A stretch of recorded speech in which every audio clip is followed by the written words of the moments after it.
दोस्तों, कैसे हैं सभी लोग। दोस्तों, welcome back all of you. दोस्तों देखिए, जैसे कि हमारा जो डीएड एग्ज़ाम प्रिपरेशन का जो टॉपिक चल रहा था, तो फिर से कंटिन्यू करते हैं, क्योंकि दो पेपरों पर हम बात कर चुके हैं, पेपर 7 और पेपर 8 पर। ठीक है, और आज का क्लास रहेगा हमारा पेपर 9 पर बात करेंगे। पेपर 9 में देखेंगे हम कि हमारे सिलेबस से कौन से टॉपिक्स या कौन से यूनिट्स से रिलेटेड जो क्वेश्चन पूछे जाने वाले एग्जाम में है, कौन कौन से ऐसे टॉपिक रहेंगे या यूनिट्स रहेंगे। तो आज का क्लास रहेगा हमारा most important topics and related questions for exam. ठीक है, यानी कि जो हमारे सिलेबस से जो बहुत ही ज़्यादा अत्यधिक महत्वपूर्ण हमारे जो टॉपिक होंगे, यूनिट्स होंगे, जिनसे संबंधित प्रश्न पूछे जाते हैं, उन प्रश्नों पर बात करेंगे।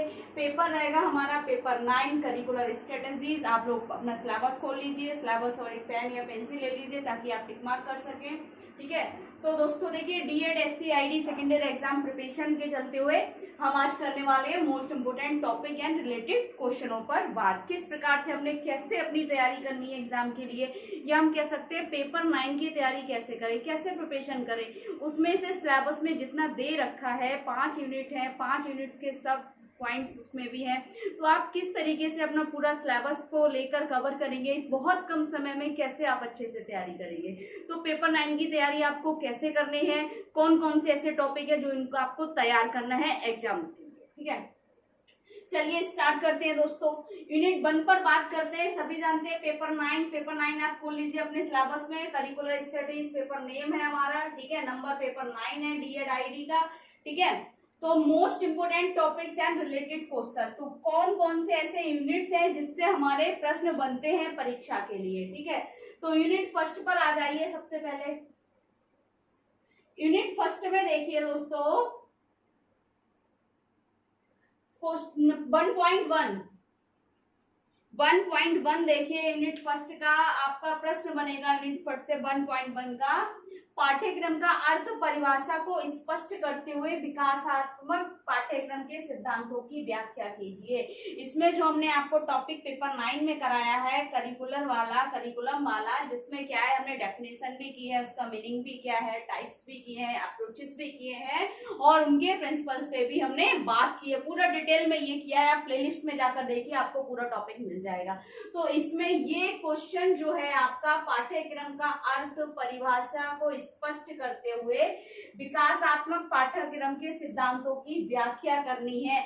यानी कि आपको अर्थ परिभाषा बताने के बाद जितने भी हमारे पाठ्यक्रम, विकासात्मक पाठ्यक्रम के जो सिद्धांत हैं, उन सिद्धांतों को पॉइंट में बनाकर उनको डिटेल में आपको समझाना है। और ये टॉपिक आपका 10 नंबर के लिए मोस्ट इंपोर्टेंट है, पार्ट डी जो आपका आएगा। ठीक है ना, जैसे कि सभी जानते हैं हमारा एग्जाम पेपर पैटर्न जो है 4 पार्टों में डिवाइड हो गया, part A, part B, part C, part D, है ना, इस तरीके से हो गया ना, ए बी सी डी। ठीक है, इसमें हमारे पार्ट ए में क्या है, हमारे ऑब्जेक्टिव टाइप क्वेश्चन हो गए। ठीक है, और हमारे ट्रू एंड फॉल्स हो गए, फिलिंग द ब्लैंक्स हो गए इसमें। ठीक, इसमें हमारे 2 नंबर वाले प्रश्न पूछे जाने हैं पार्ट बी में, और पार्ट सी में हमारे शॉर्ट क्वेश्चंस आ गए 5 नंबर वाले, और पार्ट डी में हमारे लॉन्ग क्वेश्चन आ गए। ठीक है, इसमें लघु आ गए और इसमें विस्तृत आ गए। ठीक है, और यहाँ पर अति लघु पूछे जा रहे हैं। ठीक, बस क्वेश्चन पेपर पैटर्न को आपने जो फर्स्ट ईयर में किया है वही रहेगा। लेकिन अगर हम बात करें सी और डी के लिए, पार्ट ए और पार्ट बी की, तो मैंने आपको बताया था कि पेपर जब नजदीक आ जाएंगे 1 वीक पहले हम इसकी रिवीजन कराएंगे, पार्ट ए और पार्ट बी के लिए किस प्रकार के क्वेश्चन पूछे जाएंगे। लेकिन सी और डी की बात करें दोस्तों, तो इसमें से क्या है, हमारे ये पार्ट सी में जो क्वेश्चन पूछे जा रहे हैं या पार्ट डी से जो क्वेश्चन पूछे जाएंगे, वो हमारे नंबर मजबूत करने के लिए होते हैं। यानी कि पूरे नंबर मिलने हमें इसी में से होते हैं, क्योंकि मार्क्स हम सबसे ज्यादा कहाँ से खींचते हैं, लॉन्ग क्वेश्चन से, शॉर्ट क्वेश्चन से। वेरी शॉर्ट से तो कुछ नहीं, अगर आपने एक शब्द गलत लिख दिया और एग्जामिनर ने पकड़ लिया, आपका पूरा क्वेश्चन कट हो जाएगा, है ना। तो इसमें से तो देखिए दोस्तों, पार्ट सी और पार्ट डी के लिए जो क्वेश्चन इंपॉर्टेंट है, तो ये पार्ट डी की अगर हम बात करें 10 नंबर में ये प्रश्न पूछा जाता है। यूनिट 1.1 का जो क्वेश्चन मैंने आपको बताया। यूनिट 1.2 देखिए, पाठ्यक्रम के प्रकार, टाइप्स ऑफ करिकुलम।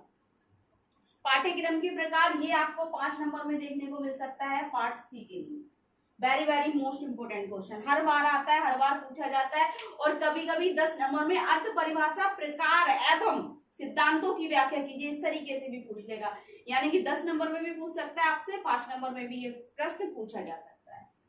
1.5 देखिए, पाठ्यचर्या प्रतिदर्श को उदाहरण सहित समझाइए। यानी करिकुलम मॉडल जो थे हमारे, मल्टी डिस्प्लिनरी, ट्रांस डिस्प्लिनरी, है ना, ये जो थे हमारे, उसमें जो प्रतिदर्श दे रखे हैं, होम बेस्ड, सेंटर बेस्ड, ठीक है, तो कम्युनिटी बेस्ड, ये सारी चीजें दे रखी हैं। तो इनमें से आपको उदाहरण से समझाना है।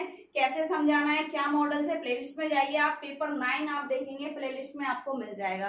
प्लेलिस्ट में, वरना आप गूगल पे सर्च कर लीजिए, यूट्यूब पर सर्च कर लीजिए, आपको वीडियो आपको मिल जाएगी टॉपिक से रिलेटेड, ठीक है। और ये क्वेश्चन भी आपको 10 नंबर में पूछ सकता है, इन दोनों के चांसेस हैं 10 नंबर में पूछे जाने के, ठीक है। 10 नंबर के लिए आप टॉपिक तैयार कर लीजिए। यूनिट 2 पर आ जाइए दोस्तों।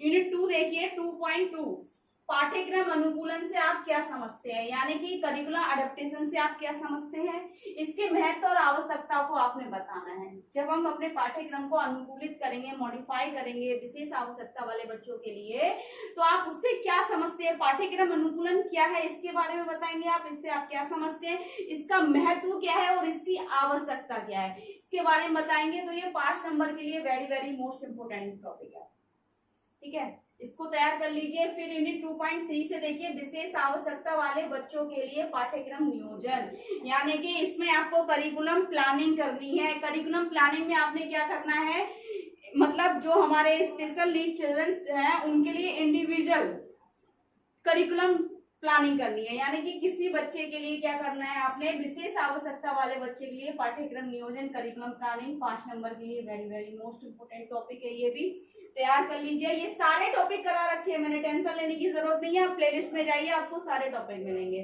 2.4 से देखिए, समूह शिक्षण के लिए पाठ्यक्रम नियोजन, यानी कि curriculum planning for group teaching. Curriculum planning for group teaching में आपको कैसे करना है, किस तरीके से आप अपना करिकुलम तैयार करेंगे, कैसे बनाएंगे उसको, ठीक है, कैसे मैनेज करेंगे, और किसके लिए, इसमें समूह शिक्षण के लिए, यानी कि ग्रुप टीचिंग के लिए आपने करिकुलम कैसे तैयार करना है उसके बारे में बताना है। ये क्वेश्चन आपको 99% देखने को मिलेगा, 5 नंबर, 10 में नहीं, केवल 5, ठीक। यूनिट 3 पर आ जाइए दोस्तों। यूनिट 3 से देखिए 3.1 प्राथमिक स्तर के लिए प्रासंगिक पाठ्यक्रम डोमेन पाठ्यचर्या लेन देन, यानी कि करिकुलम ट्रांजैक्शन, ठीक है। प्राथमिक स्तर पर व्यक्तिगत, सामाजिक, शैक्षणिक और व्यवसायिक और मनोरंजक, इस टॉपिक में क्या करना है, अगर इस तरीके का आपका प्रश्न आपको देखने को मिले तो आपने क्या करना है, प्राथमिक स्तर के लिए अगर हम कोई भी करिकुलम तैयार करेंगे तो सबसे पहले प्राथमिक स्तर के बारे में बताएंगे, प्राथमिक स्तर कितने से कितना होता है बच्चे का, ठीक है, कौन सी कक्षा तक होता है। उसके बाद करिकुलम ट्रांजैक्शन में हमने कुछ हमारे डोमेन का मतलब आप समझते हैं, डोमेन का मतलब होता है दोस्तों क्षेत्र या एरिया या क्राइटेरिया, ठीक है। तो प्राथमिक स्तर पर हम बच्चों को करिकुलम ट्रांजैक्शन जब बनाएंगे तो उसमें क्या करेंगे, उसमें जो क्षेत्र रहेंगे हमारे, कौन कौन से क्षेत्र हैं, व्यक्तिगत की कौन कौन सी गतिविधियां हो गई इसमें करना है, सामाजिक के कौन कौन से कौशल हो गए, शैक्षणिक कौशल कौन कौन से होते हैं, व्यवसायिक कौशल कौन कौन से आप सिखाएंगे, और मनोरंजक कौशल कौन कौन से होते हैं। तो ये समझाने होंगे आपको इस क्वेश्चन में से, ठीक है ना। तो ये बहुत ज्यादा टफ नहीं है, बहुत ही ईजी है। अब आपको बात आती है कि व्यक्तिगत के कौशल कहाँ देखें, तो आपने जो आपके बेसिक एमआर आपने किया होगा फर्स्ट ईयर में, ठीक है, तो फर्स्ट ईयर में आप व्यक्तिगत में जितने भी व्यक्तिगत जो एक क्षेत्र है हमारा, उसमें पर्सनल एरिया जो उसमें दे रखा है, बेसिक एमआर टूल जो है हमारा असेसमेंट टूल, उसमें देख लीजिए कि व्यक्तिगत में कौन कौन से क्षेत्र आते हैं। व्यक्तिगत में दैनिक जीवन क्रियाकलाप से ही तो आते हैं सारे, ठीक है ना। सामाजिक कौन कौन से कौशल हो गए वो, तो आप उससे रिलेटेड ले सकते हैं। और इनमें जो शैक्षणिक या व्यवसायिक या खाली समय की क्रियाएं, मनोरंजक यहाँ दे रखा है, तो रिक्रिएशनल टाइम में हम क्या करेंगे, खाली समय में कौन कौन सी एक्टिविटी कर सकते हैं, इंडोर आउटडोर दोनों आ जाएंगे, ठीक है।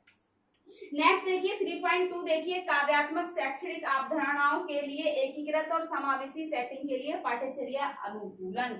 अब इसमें क्या कह रहे हैं, ये कह रहे हैं फंक्शनल एंड एजुकेशनल, ठीक है, उसमें क्या है, इंटीग्रेटेड और इंक्लूसिव सेटिंग के लिए, यानी कि बच्चों के लिए इंटीग्रेटेड एकीकृत और समावेशी शिक्षा में पाठ्यचर्या अनुकूलन आप कैसे करेंगे। तो ये आपको 10 नंबर में पूछ सकता है, वैसे तो ये 5 नंबर में ज्यादा पूछा जा सकता है। ठीक है, तो मोस्ट इंपोर्टेंट है क्योंकि इंक्लूसिव एजुकेशन से रिलेटेड आ गया इसमें। ठीक है, तो 3.4 देखिए, मॉडल के लिए पाठ्यचर्या योजना, सहकारी शिक्षण और सहकर्मी शिक्षण के बारे में बताना होगा आपको। इसमें से कैसे आएगा दोस्तों, अंतर पूछेगा ये सहकारी शिक्षण के और सहकर्मी शिक्षण के। ठीक है, तो टेंशन लेने की जरूरत नहीं है, 5 नंबर में आ सकता है, मोस्ट इंपोर्टेंट नहीं है, आप तैयार कर लीजिए, अगर आ गया तो आपको पता होना चाहिए। ठीक है, यूनिट 4 पर आ जाइए दोस्तों। यूनिट 4.2 देखिए, पूर्व व्यवसायिक स्तर के लिए प्रासंगिक पाठ्यक्रम डोमेन। जैसे कि हमने यहाँ पर ये 3.1 पे किया है, सेम वही है, यहाँ पर प्राथमिक स्तर के लिए किया जा रहा है और यहाँ पर माध्यमिक एवं पूर्व व्यवसायिक यानी कि प्री वोकेशनल लेवल के लिए और सेकेंडरी लेवल के लिए सेम वही एक्टिविटी चेंज होंगी, एरियाज वही है, इसमें पर्सनल हो गया, सोशल हो गया, एजुकेशनल हो गया, रिक्रेशनल हो गया और वोकेशनल हो गया। ठीक है, नेक्स्ट देखिए 3.4 समुदाय आधारित पाठ्यक्रम क्या है, तो आप इसके बारे में बताएंगे, 5 नंबर के लिए मोस्ट इंपोर्टेंट है।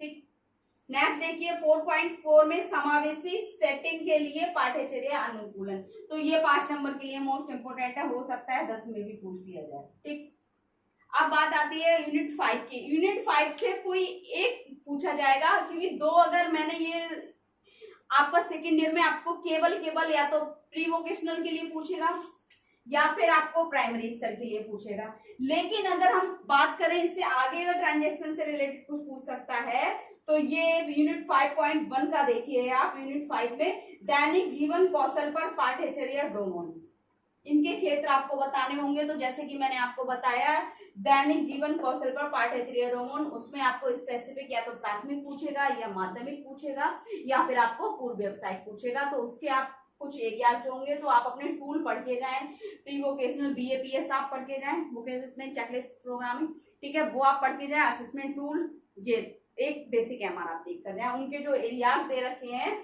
उनको आप देख कर जाएं। ठीक है, तो बाकी का तो आपका इसमें से देखिए, अब मोस्ट इंपोर्टेंट आपको क्या तैयार करना है बहुत कम समय में। अगर 10 नंबर में ये 10 नंबर में ये हो सकता है आपको 10 नंबर में ये देखने को मिले या ये देखने को मिले, लेकिन 3 क्वेश्चन होंगे वहां आपको ये देखने को मिल जाएगा 10 नंबर के लिए। तो आप ये तो बहुत ही ज्यादा अच्छे से तैयार कर लीजिए। ठीक है, पाठ्यक्रम से रिलेटेड यानी कि करिकुलम डेफिनेशन, मीनिंग हो गया, टाइप्स हो गए, उसके प्रिंसिपल्स हो गए, अप्रोचेस हो गए और करिकुलम मॉडल्स हो गए, ये आप पूरा टॉपिक तैयार कर लीजिए। यूनिट 1.1 और यूनिट 1.2, यूनिट 1 और यूनिट 2 आप बहुत अच्छे से तैयार करेंगे। जो जो टॉपिक मैंने आपको बताए हैं आपका पूरा पेपर इसमें कवर हो जाएगा। और अगर हम बात करें करिकुलम ट्रांजैक्शन वाली, जिसमें हमसे कुछ डोमेन पूछ रहे हैं, क्षेत्रों पर बात कर रहे हैं, तो तीनों में से एक आ जाएगा, या तो प्री वोकेशनल आ जाएगा आपका, या सेकेंडरी आ जाएगा, माध्यमिक आ जाएगा, या फिर आपको प्राइमरी देखने को मिल जाएगा। तो तीनों के आपको सब एरियाज पता है, उसकी एक्टिविटी क्या क्या है वो आप अपने असेसमेंट टूल से देख लीजिए। ठीक है, बाकी इससे रिलेटेड अगर आपको कुछ समझ नहीं आ रहा है, कुछ डाउट लग रहा है, कुछ पूछना है, तो कमेंट बॉक्स में जाके कमेंट करें। ज्यादा से ज्यादा वीडियो लाइक करें, चैनल को सब्सक्राइब करें, बेल आइकन को प्रेस करें, ताकि नेक्स्ट आने वाली क्लास आप तक पहुंचती रहे दोस्तों। और अब आपकी क्लास कंटिन्यूटी होती रहेगी। बाकी आप किसी प्रकार की कोई टेंशन ना ले, प्रिपरेशन हमारी पूरी होगी और अच्छी तरीके से करेंगे, जैसे कि हमने लास्ट ईयर फर्स्ट ईयर में किया था, सेम वैसा ही हमारा रिजल्ट रहना चाहिए। Thank you.